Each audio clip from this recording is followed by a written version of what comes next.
Hello అండి, welcome back to స్వాదిష్టి తడక channel. ఈరోజు నేను పోహా అంటే మహారాష్ట్ర స్టైల్ అటుకుల పోహా చేస్తున్నాను. ముందుగానే నేను 2 కప్స్ పోహా తీసుకొని వాష్ చేసుకున్న తర్వాత మనము మళ్ళీ 1-2 గ్లాస్ వాటర్ పోసేసి మనం ఒక 2 నిమిషాలు నానబెట్టుకుందాము. ఆ తర్వాత మనము వాటర్లోకి వెళ్ళి పోహా పిండేసి పక్కన ప్లేట్లో పెట్టేసుకుందాము. నెక్స్ట్ ప్రాసెస్కి వెళ్దాము. ఈ రెసిపీకి కావాల్సిన పదార్థాలు: పల్లి, కాజు, 4 చాప్డ్ గ్రీన్ చిల్లీ, ఆవాలు, మిన్స్డ్ జింజర్, 3 చాప్డ్ ఆనియన్, కరివేపాకు, పసుపు,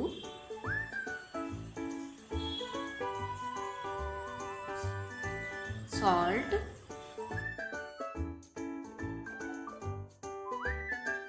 ఇవే దీనికి కావాల్సిన మెయిన్ పదార్థాలండి. తర్వాత ఇంకొక వైపు మనం స్టవ్ మీద ప్యాన్ పెట్టుకుందాము.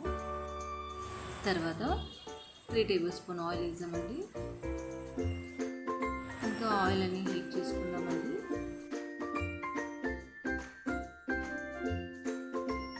ఆయిల్ హీట్ అయిపోయాక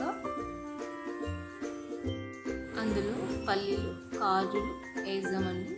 అది కొంచెం గోల్డెన్ కలర్ వచ్చే వరకు వేపుకోవాలి.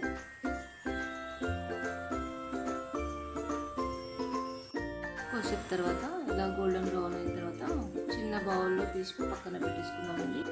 అదే ఆయిల్లో 1 టీ స్పూన్ ఆవాలు వేయండి. ఆ తర్వాత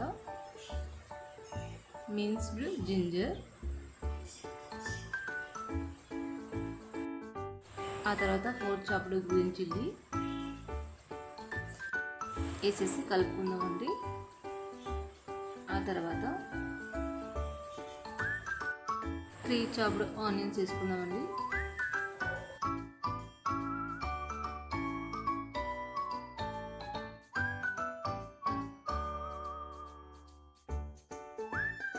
ఆ తర్వాత అన్ని కలిసేటట్టు కలిపేసుకుందామండి ఆయిల్లో బాగా.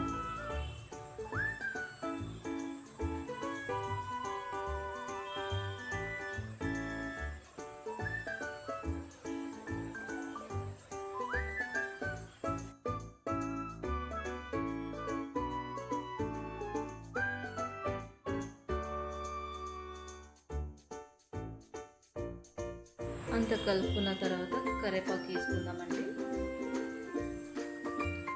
ఈ ఆనియన్స్ అనేది లైట్గా పింక్ కలర్ వచ్చేవరకు ఫ్రై చేద్దామండి.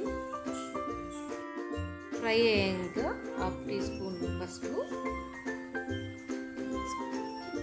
వేసుకొని మళ్ళీ ఒక్కసారి ఫ్రై చేసుకుందామండి. అంత కలిసేటాక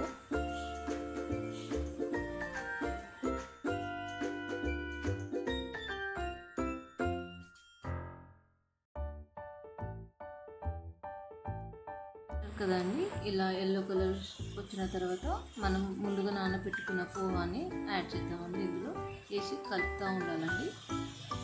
ఆ తర్వాత సాల్ట్ మీ రుచికి సరిపడా వేసుకోండి.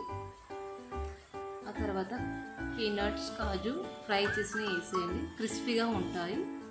ఇప్పుడు లాస్ట్గా మళ్ళీ ఒకసారి అన్ని కలిసేటట్టు కలుపుకోండి. లాస్ట్గా చాప్డ్ కోరియాండర్తో మనం గార్నిష్ చేసుకుందామండి. చూసారు కదా ఎంత బాగుందో. మీరు కూడా తప్పకుండా ట్రై చేయండి. తప్పకుండా మీ పిల్లలకు కూడా ఈ రెసిపీ చాలా బాగా నచ్చుతుందండి. తప్పకుండా ట్రై చేసి మీ ఒపీనియన్ని కామెంట్ సెక్షన్లో రాయండి. టేస్టీ మహారాష్ట్రన్ స్టైల్ పోహా తయారైపోయిందండి. దీన్ని మనం పెరుగుతో కానీ రైతాతో కానీ తింటే చాలా బాగుంటుంది.